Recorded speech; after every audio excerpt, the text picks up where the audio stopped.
And hello, cricket badgers around the world. Very good to see you. And we finished in New Zealand, England winning the series by 2 matches to 1, but being battered in Hamilton at the end of that series. And Australia hosting India for the Border Gavaskar Trophy. And the rain has come in Brisbane. At the Gabba, it's been a bit soggy, and it has kind of halted Australia's charge to a 2-1 lead. It looks like it's probably going to be one apiece heading into the final 2 matches. So interestingly poised, the Border Gavaskar Trophy. But we're going to start off with the England situation. England, as I say, lose in Hamilton, but take the series by 2 matches to 1.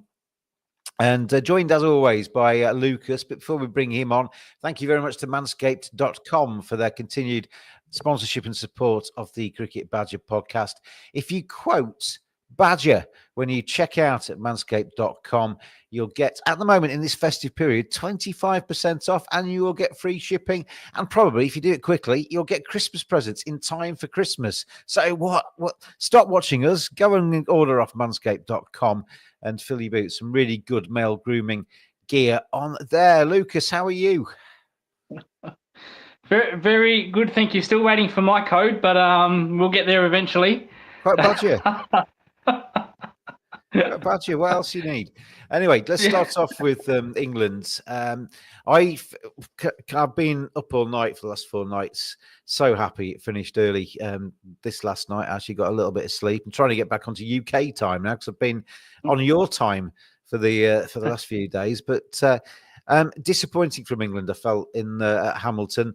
My kind of base level kind of assessment of the two teams going into this match, England, it was job done, and whether it was subconscious or not, they kind of went down a notch because they kind of won the series. New Zealand gritted their teeth and fought as hard as they could because they didn't want to lose 3-0.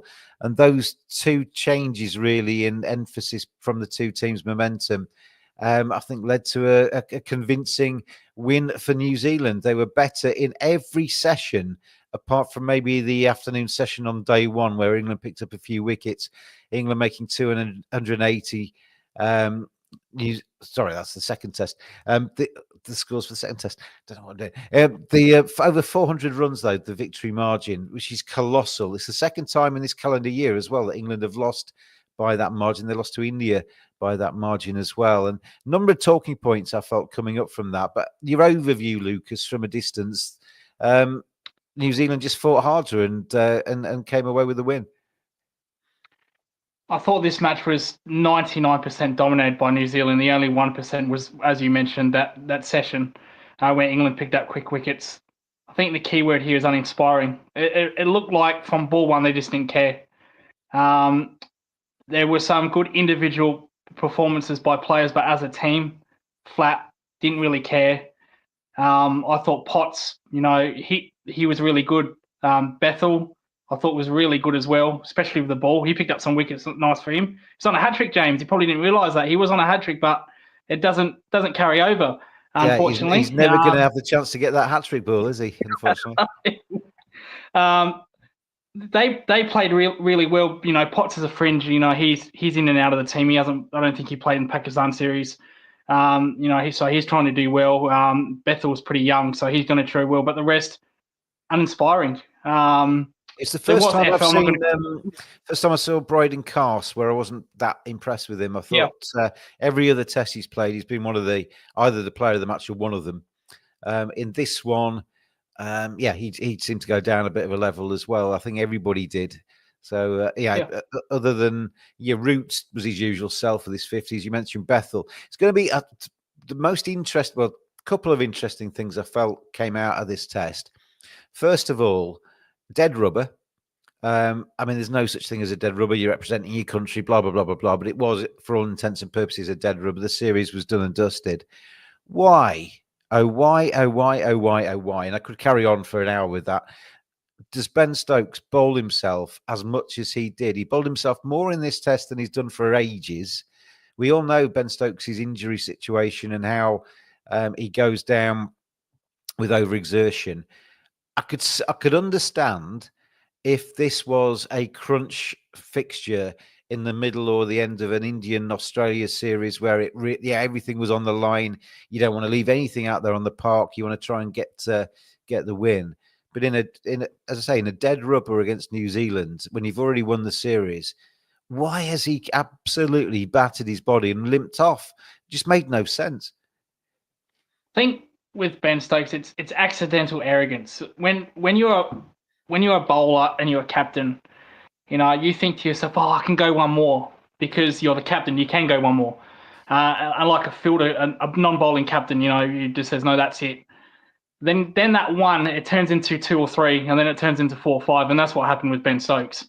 I don't think it was deliberate. I don't think he was trying to do that, but you can lose the plot very quickly when it comes to over bowling.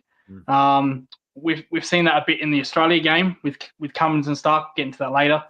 I don't blame Ben necessarily for that, but I blame who's the vice captain. No, surely someone in his here can tell him, "Look, you're sure you're doing the right thing in bowling this many overs." I said that on commentary. I said, Ollie Pope or maybe the senior pro in Joe Root should just go up to him at some stage, put their arm on the back of his shoulder, and just say, "Ben, you've done your bit.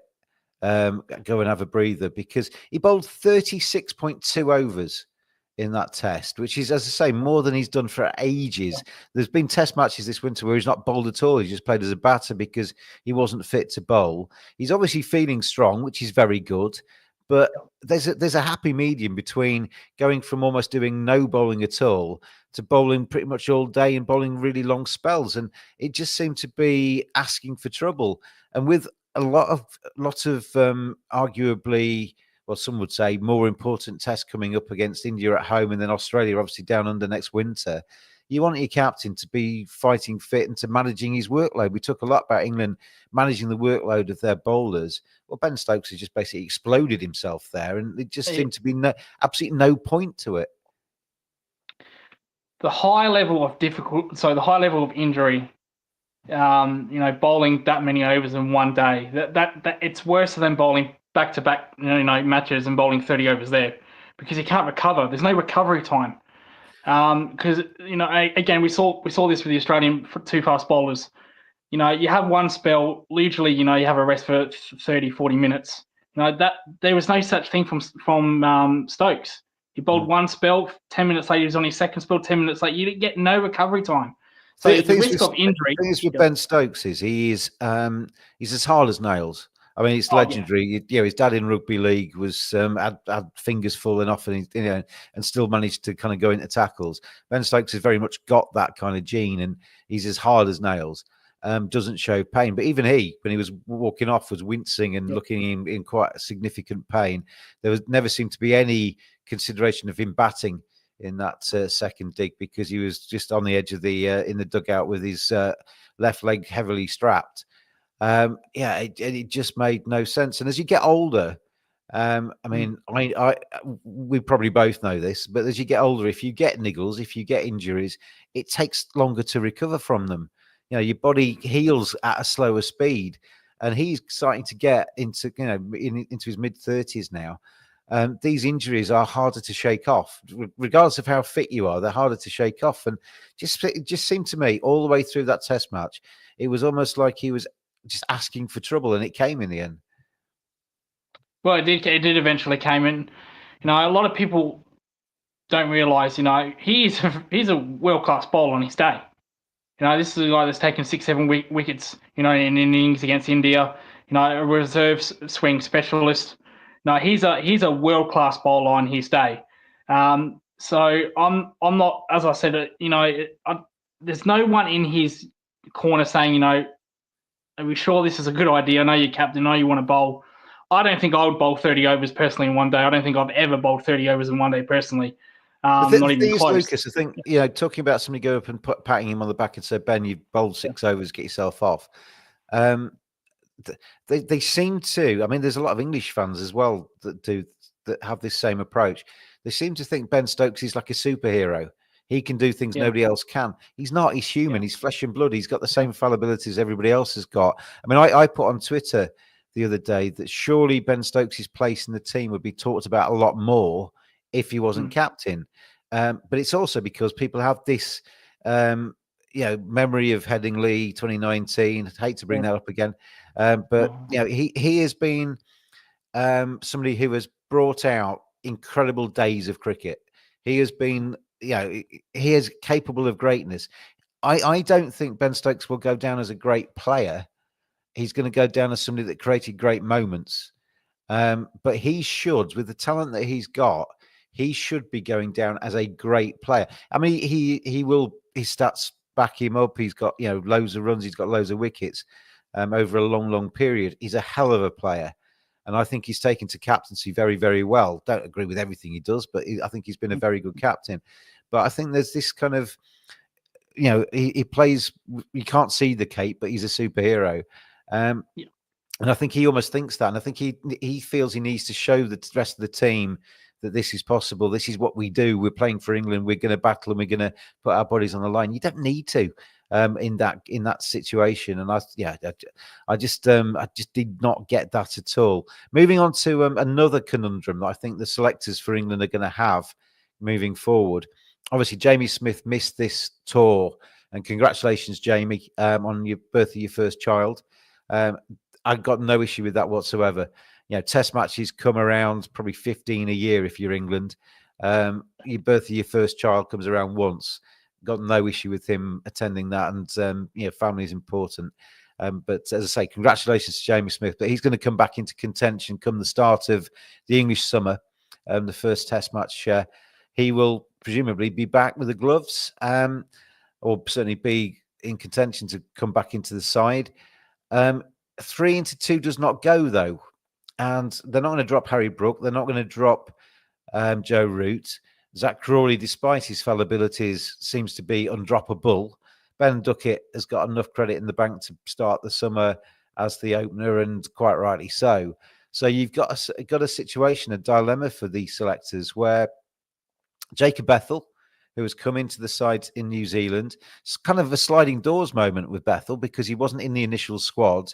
Obviously, Jordan Cox was picked and then had to withdraw with an injury. So Jacob Bethel ended up being kind of almost drafted in as the kind of makeshift number 3 and has done a really good job, I thought. I think there's been really positive signs from Jacob Bethel. I really like watching him play. So he's certainly made a case for future selections. You've got Ollie Pope, who's obviously dropped down to number 6, has taken the gloves, has done a decent enough job with the gloves in a country where it's reasonably easy to keep wicket. It's never easy to keep wicket, but it's probably the easiest of the countries to do so. And he scored a few runs along the way as well. So Ollie Pope, as vice captain, is he undroppable? And then the third part of that equation, Jamie Smith, Jamie Smith, Jacob Bethel, and Ollie Pope, competing basically at the start of the English summer for 2 spots in that 11. And I don't know which way I'd go at the moment, because the easy way to do it would be to say, Jacob, you're a youngster, you've had 3 Test matches, you've delighted us with your progress, but you're going to sit out this test. That's probably the easiest conversation to have. But I wouldn't want to drop Jacob Bethel. I think he's done really well. I would like to see Jamie Smith back into the side, but they ain't going to drop Ollie Pope. So what do they do? There's a couple of things. Well, just on Ollie Pope, I think this is probably be when he's best batting as a series as a whole. No, he hasn't made the 150 or 200, but I thought he's been very consistent. Today he was before he played that ridiculous shot. I thought he showed some bottle with Atkins. I thought he was really solid, and then completely threw it away. So as a keeper, right now, Pope, he's a number 3 or was a number 3. If you make a low score, you can't do much on the field except for like maybe bring energy, cheer. Not when you're a keeper, you're in the game every single ball. So even if you make a low score, you're still contributing every single ball as a keeper. And I think that's probably somewhat removed the weight off Ollie Pope's shoulders in a way. You're an all-rounder, aren't you? You're an all-rounder in that side because you've got 2 disciplines. Yeah. I like what I've seen from Bethel. I thought he was fantastic, and with the ball as well. He picked up 3, fantastic. Picked up 3, was on a hat trick. We'll never, as we said, we'll never get to see that again because it doesn't carry over the next game. But I'd probably open with him and drop Zach Crawley. from what I've seen this series, I would open with him.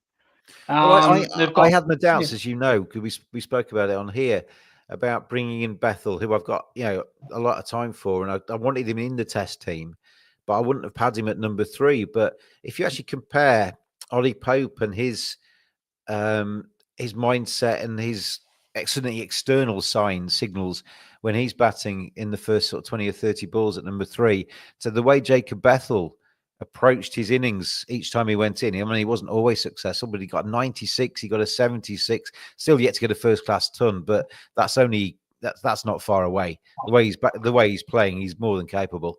But he looks composed, and he's puffing his chest out. He's one of these people that seems to, when he has taken this step up and he's put on the full cap and the 3 lines are on his chest, he looks like he's gone up a gear because he's with that elevation. Whereas some people, when they get elevated, look like they've got fear of failure, imposter syndrome, giving out all the wrong singles, rabbit in the headlights kind of stuff. But Jacob Ethel's not done that in any moment I've seen him play, and looks like he knows he belongs at that level, which is a fantastic positive in terms of his mindset and what have you. He looks at, the bowler gives him a glare, he just stares back at him and holds his eyes. There's no backing down from Jacob Bethel. And some of the shots he's been playing, he's so quick onto the pull shot. He gets himself into position, bangs that pull shot away. Some of those drives for extra cover where he goes down on one knee, you can see almost like the Barbados roots there, because he's that's quite flamboyant. Some of the great batters of Caribbean cricket, down on one knee, cracking the ball away. There's a hell of a lot to like about Jacob Bethel, and so I initially didn't want to see him at number 3. He's done a very good job at number 3, so why not stick him up to open? Having said that, he's opening, he's asking a lot, but then with Zach Crawley disappearing in the first 2 or 3 overs, he's effectively been opening, hasn't he? He's facing the new ball literally 2-3 overs in, isn't he? The upside is Bethel compared to Crawley. He's got way more upside, way more potential. It feels like Crawley's been in the England with all the commotion going around with Crawley. I feel like he's been in that team for 10 years. It feels like he's been playing 100 tests, and he's just, It feels like he's been in it for 20 years, honestly. I mean, we've spoken a lot on this podcast about Zach Crawley. There was a period where he just wasn't getting it, and we were talking about him being dropped. Then there was a period for maybe 12 months where it looked like he was making steps forward. It looks like he started to understand his game. Looked like he was playing the ball a little bit later, more under his nose. And he looked like he'd started to crack it. He top scored in that Ashes series in the English summer. And started to reel off a little bit more consistency. And obviously the upside of Crawley, with the way he plays, stands tall, cracks the ball to the fence, gets England off to a flyer. Been one of the kind of linchpins of the Bazball success, really. Him and Duckett at the top of the order, getting England off to cracking starts and setting the tone early on in test matches. But we're back to where Crawley was now. Seeing him in New Zealand, he's got a terrible record against the Kiwis. But Matt Henry just had him on toast. He just had no clue. But that's always been the issue with Zach Crawley, is that as soon as the ball starts going laterally, as soon as either there's a bit of nip off the seam or it starts to move in the air, Zach Crawley's technique is just not up to it. When it's a flat track and the ball's coming down gun barrel straight, he is as good as anybody in the world, because he just hits through the line, cracks it away, gets England off to a flyer. As soon as that ball starts doing a little bit, then he's all over the place. And the shot that he played, he walked off chuntering that the ball had just grazed his leg stump and bemoaning his luck to be out LBW. Just look at the shot you played, Zach. That was a shot that deserved to get you out, because your bat came from effectively gully towards mid-wicket, playing right across the line to a straight ball that was going to take your stumps. And absolutely no clue what he was doing. And there comes a time where surely the upsides of Zach Crawley, do they outweigh the downsides of getting England off to a horrible start as well? It's all right picking somebody to get you off to a great start, but more often than not, it gets England off to a terrible start. If you put if the Astros have played tomorrow, you can start getting him first ball. You could see that. If I said to you, start getting him first ball in the Ashes, you can say yes. Just like with Rory Burns. Rory Burns was never the same after that. Never the same. do you really want to put a guy like Zach Crawley in that form against Mitchell Starc first ball of the Ashes? But then in the English summer, he dominated the Yeah. Australian attack for a lot of the time, didn't he? And that's Yeah. why they're picking him, because they see him when the ball bouncing in Australia, being a big, tall unit, he's going to basically thump your guys around the park. But if Stark gets a bit of swing, if Hazelwood gets a bit of swing, if in the English summer, if Bumrah, you got Jasprit Bumrah, and you've got potentially Mohammed Shami coming into that Indian side, who's more than capable of, one of the best swing bowlers you've got, they're going to cause him all kinds of grief. So the upside to that, like I said, is Bethel. Now, you're absolutely right. Crawley has been the linchpin to Bazball, but we've seen with Bethel in that New Zealand innings in the first test where they were chasing low score, he was punishing Jamie. Who was the New Zealand bowler he was punishing? The debutant. I forgot his name. Smith. Smith. Yeah, Smith. So Smith. It was there. I just didn't get it. He was taking 16 off the over, so he can play that role. Easily play that role. So, as you said, with India, English, just one of the best bowler in the world, Shami, he's world class. But then if Zach Crawley makes runs, if he hits 100, they think, oh, well, he's in. Doesn't matter what he does, he's in. The other problem I have with that is, what's that doing to a county opener? What's that doing to a potential opener that's making runs like a, I'm just making up names here, Hamid, Rory Burns, Keaton Jennings. What's it doing to those type of players that, seem to be never around again? Alex Davis never gets mentioned, but we on commentary last night went through the Division 1 leading run scorers. There was the two South Africans, Durham and Essex lads, and then third in the list was Alex Davis of Warwickshire, who opens the innings for Warwickshire. Isn't a slouch by any means. Got a very good one-day record, as well as getting off to a good starts in the county championship. Nobody ever really kind of discusses him as being a potential candidate. I think a lot of people see him as a wicket-keeper bat still, and there's plenty of them. So why do we need another one? But sure, if you put Alex Davis, I could list a few. If you put Alex Davis, Sam Hain, Daniel Bell Drummond, if you put Alex Lees at Durham. If you put any of those into the England team and played them over a 2-year period, they would score as many runs as Zach Crawley. And they would all get centuries. Probably almost any opener in county cricket would have a day in the sunshine where they got a century and had their day. Zach Crawley's moments are so few and far between now. I wouldn't necessarily be averse to what you said of having Bethel open, but I also think it might be potentially a little bit unfair on him, on Bethel. Yeah. But if you're Jacob Bethel and you want to play Test cricket, you're going to say yes to whatever position you're given, aren't you? In the same way that a youngster comes into the side and goes under the lid at short leg and has and gets all the bad fielding positions. You try and impress in whatever role you're given, and I think if it was to, I don't think they will drop Zach Crawley though. That's the thing. Mm-hmm. So if we do come down to the 3-2 decision to be made, Bethel, Smith, Pope, who makes way? Well, the problem is that coaches these days, they've become too loyal to players. We've seen that in Australia. With the four fast bowling cartel, yes, it helps. They've taken over 1,000 wickets combined. That always helps. But, sometimes a coach is there to coach, not to be their friend. I think sometimes coaches forget that. Now, of course, they want to grow friendships, That probably what I'm saying is 90s old school. But if you're a really loyal coach, sometimes you don't care what a player gets. But at the same time, you're actually hurting the player. Because if I'm Zach Crawley, let's say if I'm Zach Crawley, and I know I'm struggling, he knows in his own mind he's struggling. I'm just getting picked. That's fine. Do I keep playing this? We saw Zach Crawley, right, play 3 different ways this series. He's tried, being defensive, playing his normal game, and then going ultra attackive. So he's now confused on what he's trying to do now.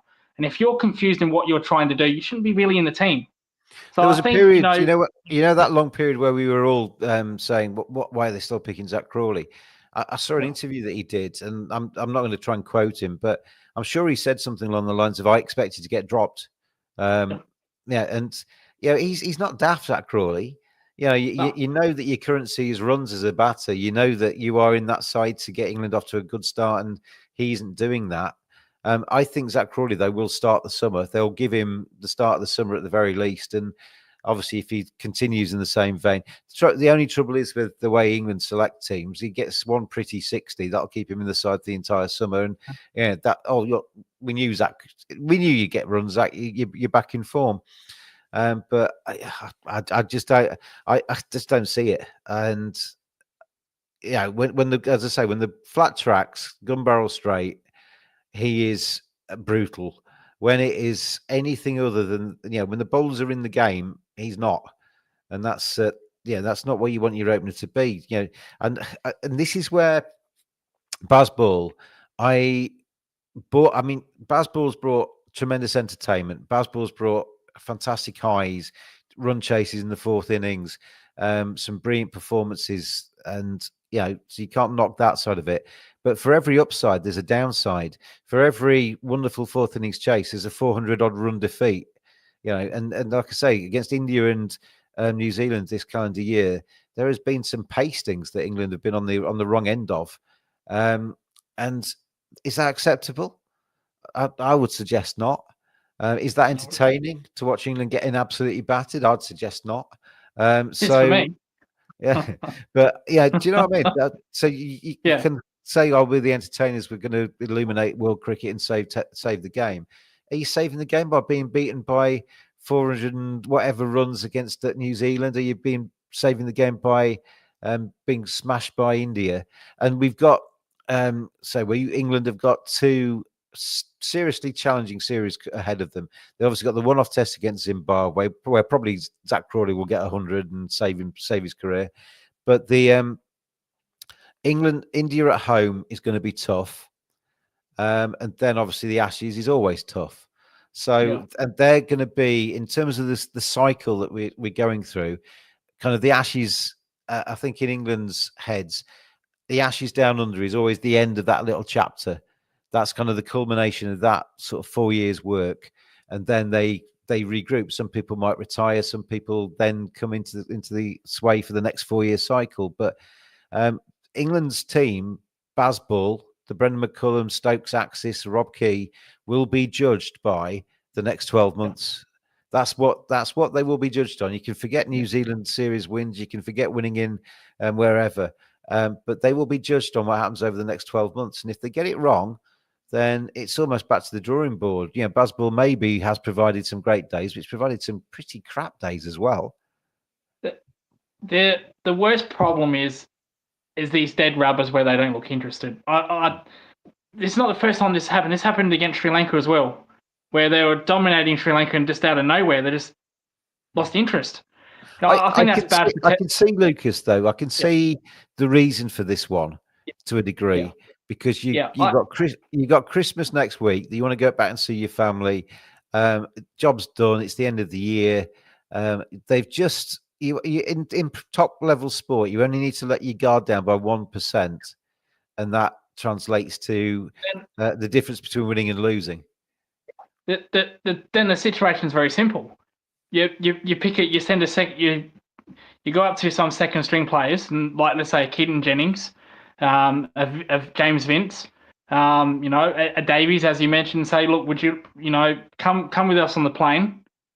No, let's see what happens. And that would be an ideal situation for them. If Root, Stokes, didn't want to play this test match, I've got no problem with that. That's fine. Then play a young Davies. Like we saw with Potts. Potts was very good in this test match because he was on the outer. He really wanted to perform. The rest were Bethel as well because he was young. Then so say to these guys that are in the fringe, out on the outer fringes or not going to play again, you know what? Come on the plane. Let's see what happens. If there's a situation where we don't really want to play or we're not interested, then you're going to get a game. I'm sure they'll give 100% because this is like Christmas for them. So do that. Don't play and then be uninterested. That destroys Test cricket. I do get where they come from. It's Christmas. They like their golf. Everyone likes their golf. No problem with that. But don't play and then look disinterested. Just pull out. That would be my advice for that. I think just rounding off on England, I find it hard to judge England's 2024. I think in terms of wins and losses, it's about 50-50. In terms of where they finished in the World Test Championship, it's not high enough. In terms of the overrate, it's shocking. In terms of some great moments, as always, there's been some fantastic ones. Joe Root runs, Harry Brooks runs. That 5 players have been blooded who I think have got serious potential. Shoaib Bashir has taken a load of wickets, far from the finished article, but has a high ceiling. Got criticised on Twitter last night for saying high ceiling. Somebody said they've never heard the word ceiling used in cricket terminology more in the last 12, and he's right. But having said that, I don't think you're probably expecting to hear or see as many kind of vibe potential selections as England have made. And to be fair, the selection process, bringing in Jamie Smith, bringing in Shoaib Bashir, Gus Atkinson, Bryden Carse, and Jacob Bethel, I don't think anybody could argue with any of those. They've all come in and shown they've got something to offer. So that's exciting going forward into 2025. You've got 5 players there who have got now experience behind them in their debut seasons. I think Atkinson and Bashir have taken as many wickets. They're right up there in terms of the number of wickets they've taken in their first year in international cricket. So yeah, in terms of that, massive positives coming out of the England camp. But there are negatives as well, and it's hard to judge. It's almost like a 6 out of 10 kind of year, I think, for England. Losing in Pakistan, but obviously winning in New Zealand. I think probably 6 out of 10. I'm not going to get too high, but I'm not going to get too down on them. And as I say, the next 12 months is when that mark counts, because that's when, rightly or wrongly, that's when they're going to get properly judged. But yeah, definite positives, I think, in that with those 5 players at the very least. Joe Root's been marvellous. He just failed to get to his 13,000th run in this series, but that's going to be chalked off very quickly in the English summer. He is a living legend in that England side. Harry Brooks' progression and as a player has been right up there. He was terrible in this last Test match, played some ridiculous shots, got 0 and 1, and it has fallen straight off the world #1 ranking, I'd imagine, because Root will have passed him by again and be back up there at the top. But Harry's got a massive future. So, yeah, I've reeled off 5 newbies plus Root and Brook. So there's 7 that are exciting, and there are more besides. But it's kind of keeping that consistency, I think, and just bowl your overs faster as well. But I think, 6 out of 10, I reckon, for me, in terms of England in 2024. Would you give it any higher or any lower than that, Lucas, from your Australian perspective? No, I think the one that got away was Pakistan, because they're actually up 1-0. That they'd probably be a little bit more disappointed about if they won that series, and you think, maybe an 8 or 9.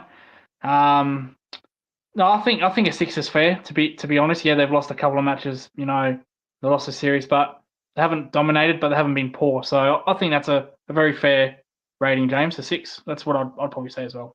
Yeah, so loads of cricket in the new year to look forward to with England. They go to India for a white ball series, quite a long one, going right around India as they prepare for the Champions Trophy. Then we got the Champions Trophy February and March, and then obviously England host a one-off test against Zimbabwe, and then a 5-test series against India before they pick the team to get on the plane to come and beat your mob down under in the Ashes. I don't understand. Now, I applaud that they're playing Zimbabwe. I think that's fantastic. And I think they're going to fund that as well. They're going to fund them. I'm paying for them to come. So I don't understand why that's not a day-night test match. Now you've got a day-night test match in Australia coming up.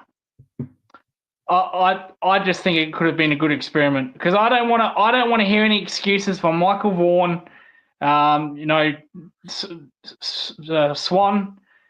Graham Swan saying, "Oh well, we don't have any practice with the pink ball." There's a perfect example right there. I don't want to hear any complaints. There is absolutely no way they would make that a day-night test. I just don't want to hear any excuses about the pink ball. No preparation. With all due respect to Zimbabwe, who have made strides forward in recent times, I think their team's a lot better than it was maybe 2 years ago. you're not going to take, with all due respect, a minnow on the test scene and put them in danger of being rolled for 23 in a day-night test and have the match over in a day and a half. I really hope Zimbabwe turn up and have a really good time in England and push England, because they need to be pushed. But yeah, they are going to be coming to alien conditions. You throw in the pink ball, and I think that would be quite unfair to Zimbabwe myself. But have a day-night test during the Indian series. Yeah, even the Indian series. I just don't want to hear any excuse like many teams do when they come here. Well, we don't have preparation for the pink ball. You had your chance. Don't want to hear it. We'll just get Jimmy Anderson out of retirement, and he'll take a quick fifer and put you in your place. Anyway, thank you. That's us done with England for 2024. But good memories and bad memories, I think, and a lot to look forward to in 2025. And again, thank you to Manscaped.com for their support of the Cricket Badger podcast. It says on this little advert, 20%. It's 25% in this festive period. Fill your boots, Badgers. Manscaped.com.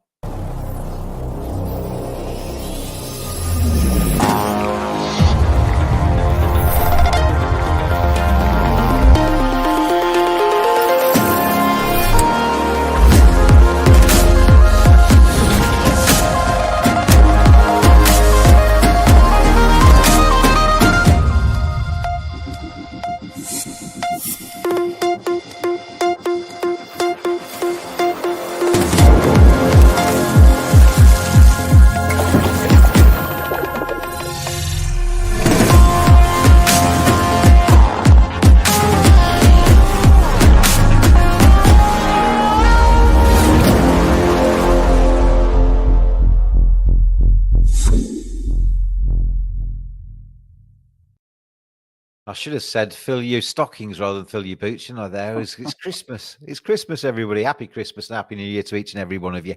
Anyway, let's move on to your mob. Australia taking on India in the Border Gavaskar Trophy. You've watched a lot more of this than I have over the last few days, because obviously I've been trained, my eyes have been trained solely on the England test.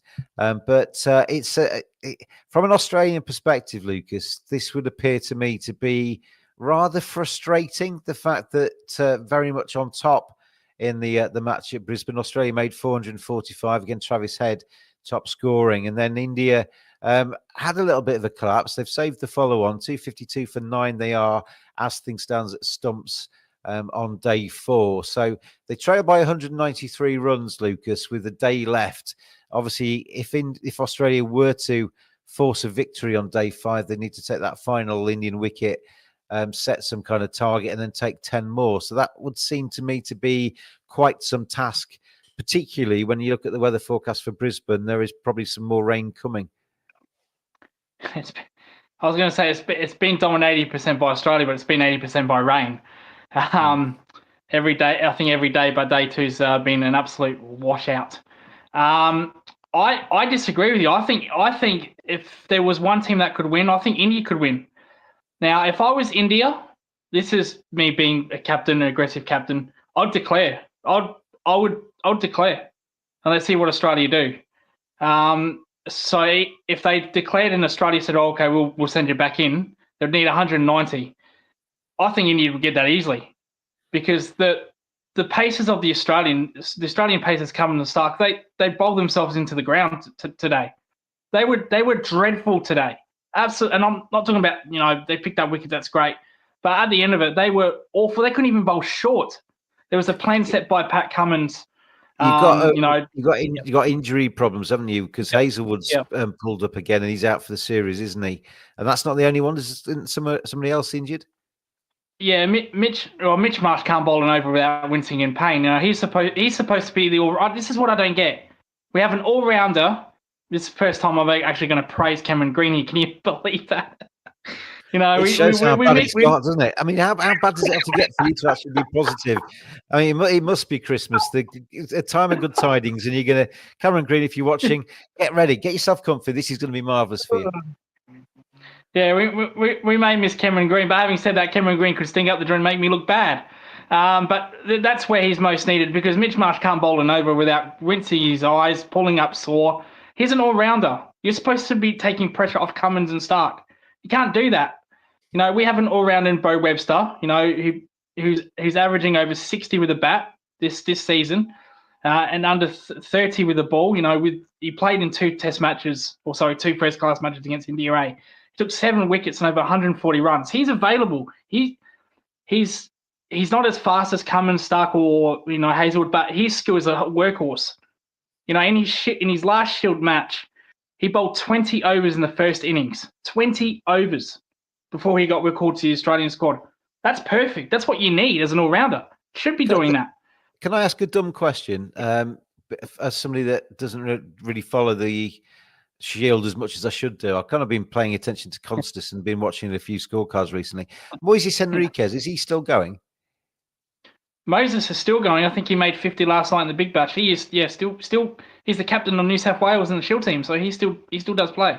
I've always liked him. I thought there was more international caps for him for his ability. Anyway.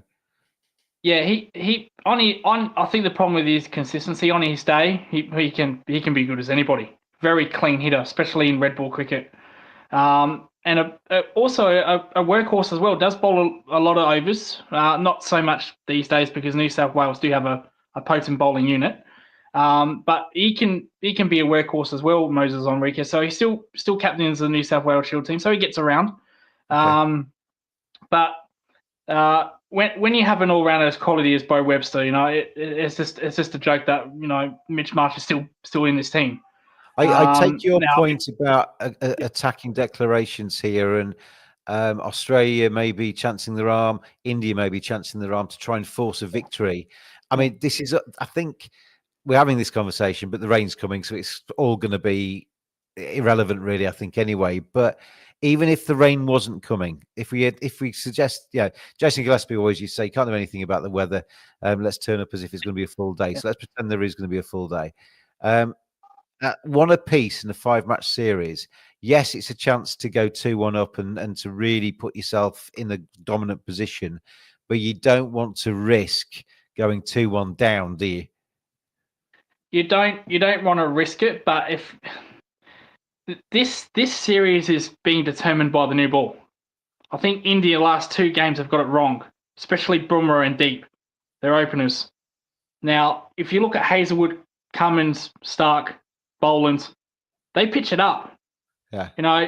That's look at the first Test match in Perth. India just bowled out their skin, pitched it up. Australia batsman top order couldn't handle it. Travis said, with the new ball, couldn't handle it. Capitulated. They won. The second match in Adelaide, Australia dominated with the new ball because India got it wrong. Australia dominated that test.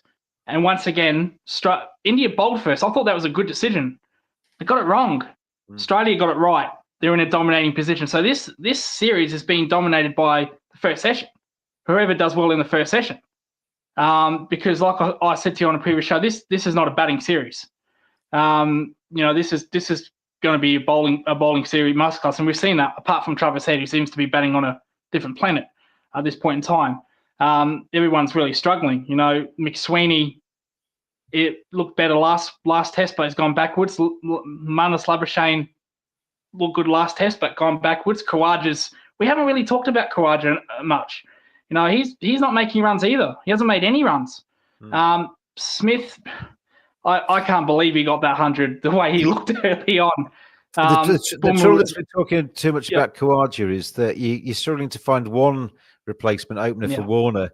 If you suddenly have to sort of find 2 openers to come in fresh, that's probably too. Yeah, they're relying on his experience to try and pull him through this, aren't they? That they are, but if this continues, especially like Labuschagne, I just don't want this to be transitioned through the Ashes. I think that's England. They've tried experimenting with 20 different bowlers. Looks like they found a couple that are really good. I don't want a new batsman to come into that. I really do worry about that. Yeah, you've got a top 3 that's not firing at all, really, haven't you? That's the problem. And there were signs last week with McSweeney, Labuschagne. You think, it's just a phase, and they've gone backwards. Yes, Labuschagne batted time, but he didn't make any runs. So did McSweeney. Batted time, didn't make runs. I think with McSweeney, you surely though have got to back him because you've obviously, Australian selectors have seen enough in him to actually warrant him being called up to start with. So there's obviously something there that they like. They've batted him out of position, as you mentioned, his middle order, and he's being asked to open. But you've got to give him time to find his feet at that level. It is a step up, regardless whatever country you're in. Stepping up to Test cricket is a giant step up, and the likes of Bethel maybe kind of take it in their stride. Some people take a little bit, a little bit more time to find their feet at that level. And if you believe in McSweeney, you've got to kind of give him a year or something like that, and then kind of back him and tell him that everything's going to be fine. I fully believe in McSweeney, but not as an opener. I think when Smith retires, whether it's this series or next series, depending how he goes, I think he'll be a great number 3, number 4. I think he'd be perfect for the Steve Smith replacement. Perfect. I can't think of anyone else in the Shield. You look at Bethel, really taking it on. They've started their career in these new series on debut. It's chalk and cheese between them. Yes, they're different players. But Bethel really confident. Looks like he belongs here. McSweeney, very nervous starter. Doesn't look like where he's going. Showed promise in Adelaide. Gone backwards this test. Probably will get a bat again, because there's no way. Even if India did declare, there's no way Australia are going to bowl with two bowlers. No way in hell. So Australia will bat. So maybe he'll get a chance to prove himself again. So they're just talk and cheese between Bethel and McSweeney, but I think McSweeney will be a good number 4 one day when he replaces Smith. Two questions for you. One a little bit more frivolous than the other. We'll go with the frivolous one first. Steve Smith, obviously incredible stats behind him. He's going to come towards the end at some stage because nobody goes on forever. I was talking last night about Joe Root saying he could probably go till he's 40, but whether Smith's got that in him, probably not. But for somebody who is renowned for being quirky, for shadow batting in the shower, for basically living, breathing, eating, sleeping cricket, he would sleep with his bats if he could, wouldn't he, rather than his partner. What does he do once he's retired? How does he fill that hole? Well, we've seen with Warne, he's gone to commentary. That hasn't exactly worked.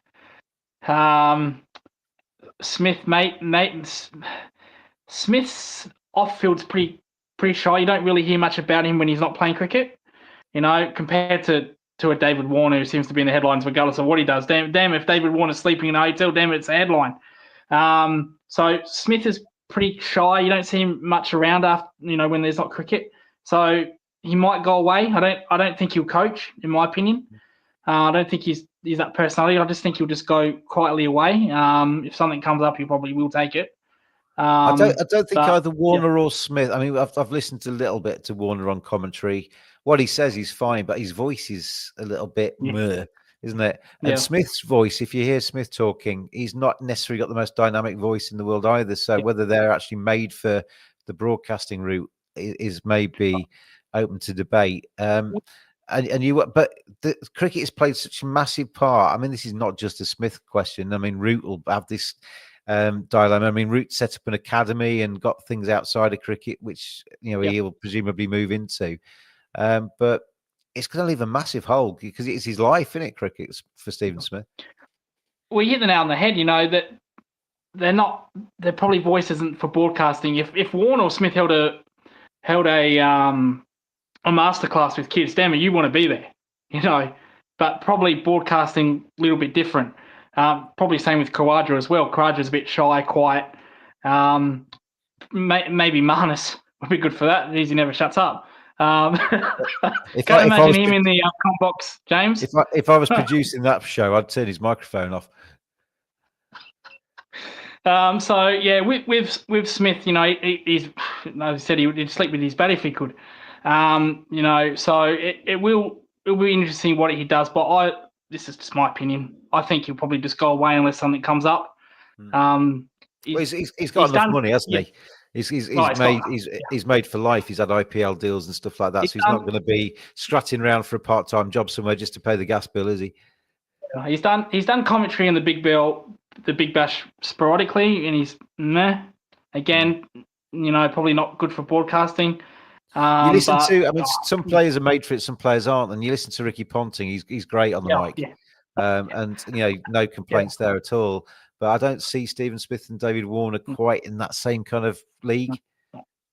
But I may be No, wrong. I not. mean, you can Oh, you can work on your broadcasting and your delivery, so they may get some coaching and be better. yeah. But Oh, I don't. when Warner talks about batting techniques, and how he plays shot, then you listen to that for sure.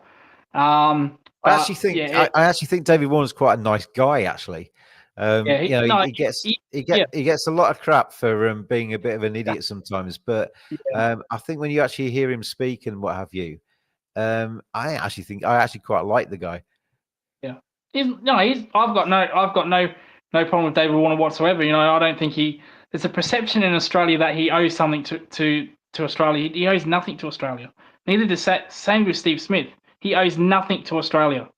So it's a shame they did what they did, but at the same time, it's just one of those things you just have to get. Yeah, Yeah, I see a lot of English fans. They still hark on about it. Oh, he's a cheat. yeah, Get yeah, rid. But ultimately, you've got to allow people to move on. They've done their time. yeah, They were banned for a yeah, year, and they've not transgressed since. So you got to move on and put it behind you. And they're both yeah. tremendous players who deserve a little bit more respect.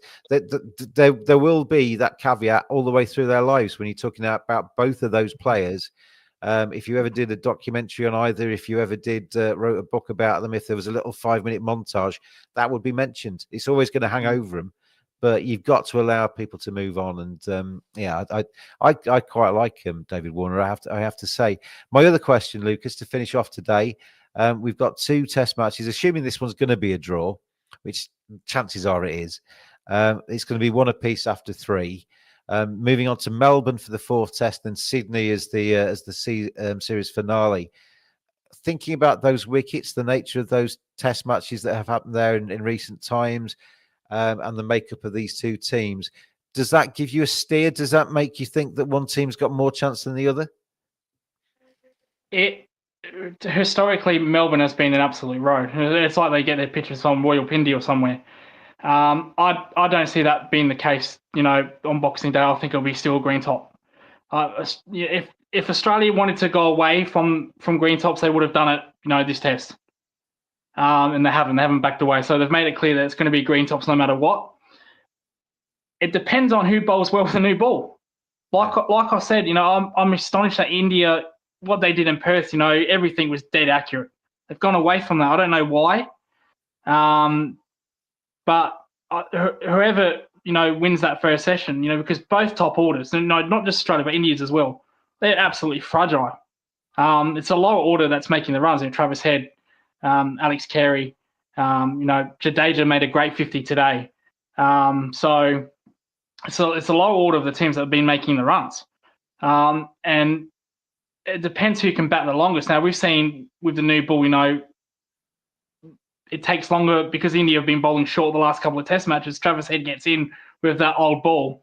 He is just completely new batsman. In the time where they did get him with the new ball, he made a duck. He was just like everybody else. So I'm just astonished that India have gone away from that for some weird reason. So if India get it right, well, then we're going to see another 3-day test, because it's just going to be dominated by bowling. There's not going to be high scores. India's batting is interesting, isn't it? Because I love Jaiswal. I think Jaiswal's a tremendous player. He's going to be one of the new breeds. He's going to rule the roost for a long time. But he's struggled a little bit against that moving ball, as most people do at his age, really seeing it for the first time. But he's been somebody who's been out either cheaply or gone on to get 100. There's no happy medium. There's no, and you got Virat Kohli who's struggled a little bit. Rohit Sharma seems to be coming towards the end. Does seem to be a little bit of a period of transition for that Indian top order, possibly for and we're seeing the same for Australia, aren't we? Well, we definitely are. I think unless a miracle happens, it is going to be a draw regardless.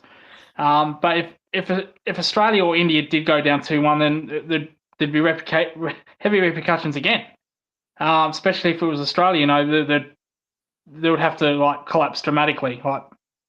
Saw what happened with South Africa. South Africa did that to Australia in their second innings when they were chasing something like 80, lost 5 for 20, where Rabada just went through him like a madman. So it can happen, but unlikely, and rain as well. But Australia, the press is very brutal. All press is brutal, but there's a perception in Australia that it's just the boys' club with Hazelwood, Marsh, the bowlers really, the boys' club.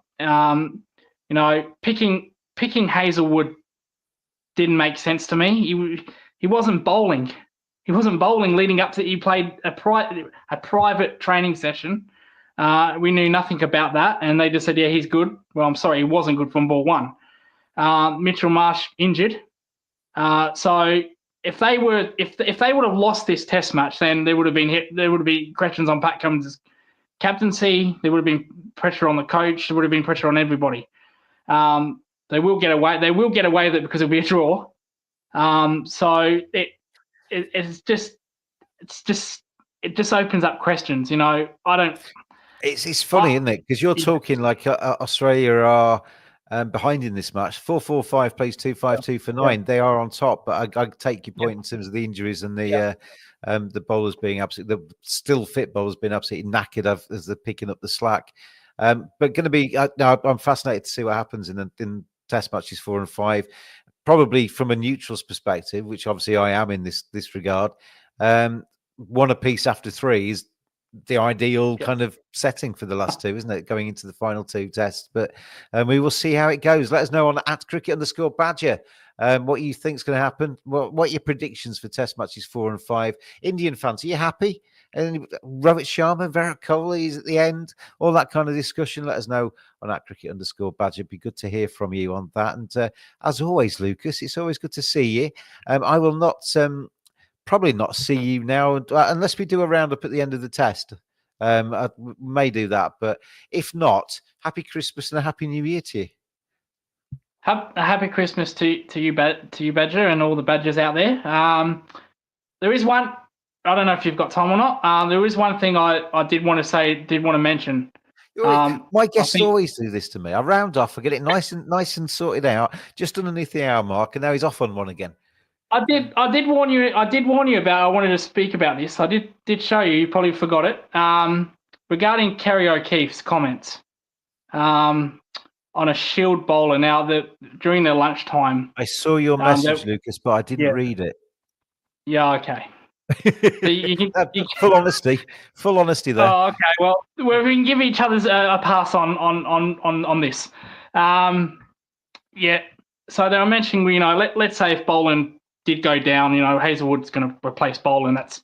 It's not a big loss because Boland's you're replacing a world-class bowler with a world-class bowler. Yeah. And we know Boland's record at the G. Just ask England James.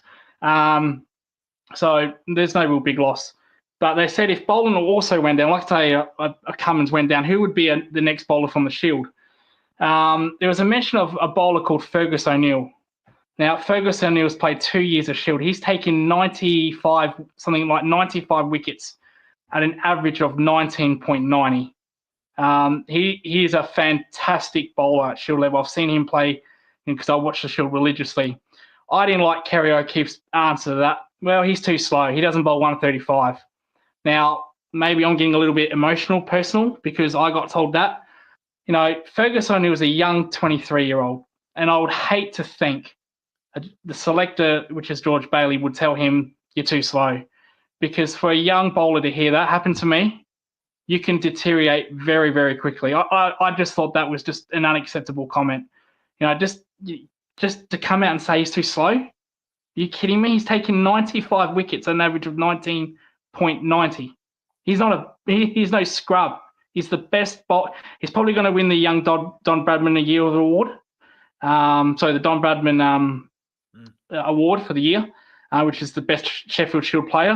He's probably in front by miles.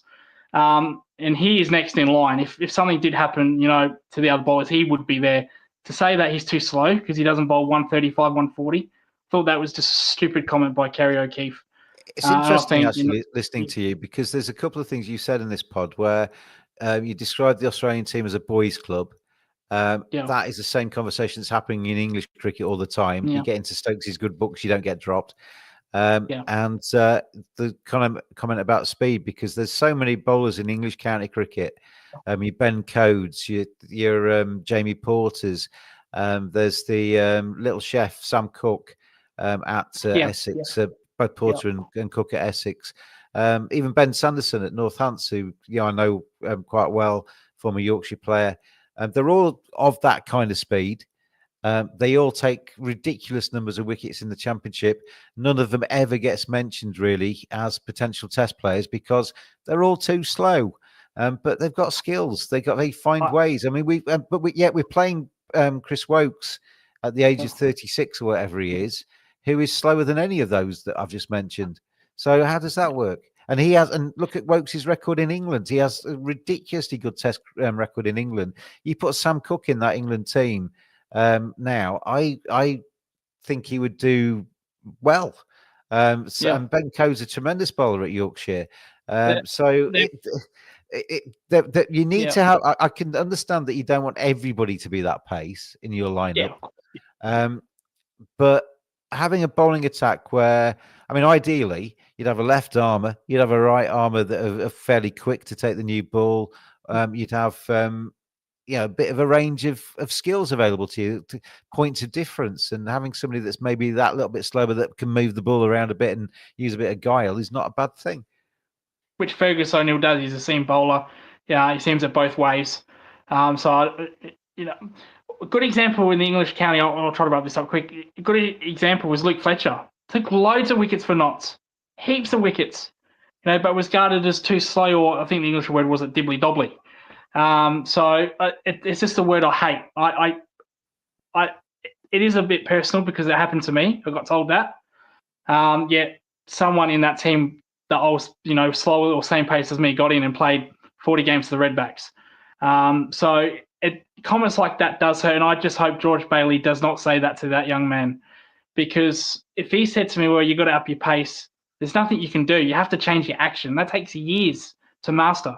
That's why I never did it. I was around only for probably one more year than I had enough. Mentally, it got to me because I knew I wasn't going to play state again, when I played a couple of reserve games. So, and from memory, I didn't do too bad in those. I took about, 4 wickets, 3 wickets in innings. I didn't do that bad.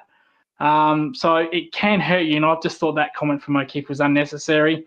There's definitely a perception negative in English cricket where speed matters, and Mark Wood's seen as being a hero. Like I say, somebody like Sam Cook at Essex is seen as being surplus. But I can understand a selector maybe thinking somebody who is high 70s, low 80s on a regular basis in terms of miles an hour is maybe not somebody that you'd want to pick on in Rawalpindi, because you might get when there's no swing and there's no nibble, you're going to get probably caned because you might be able to be lined up and be hit. But horses for courses, we talk about horses for courses a lot with selections. Why I'd banned Chris Wokes from travelling, but in England I'd select him in every test.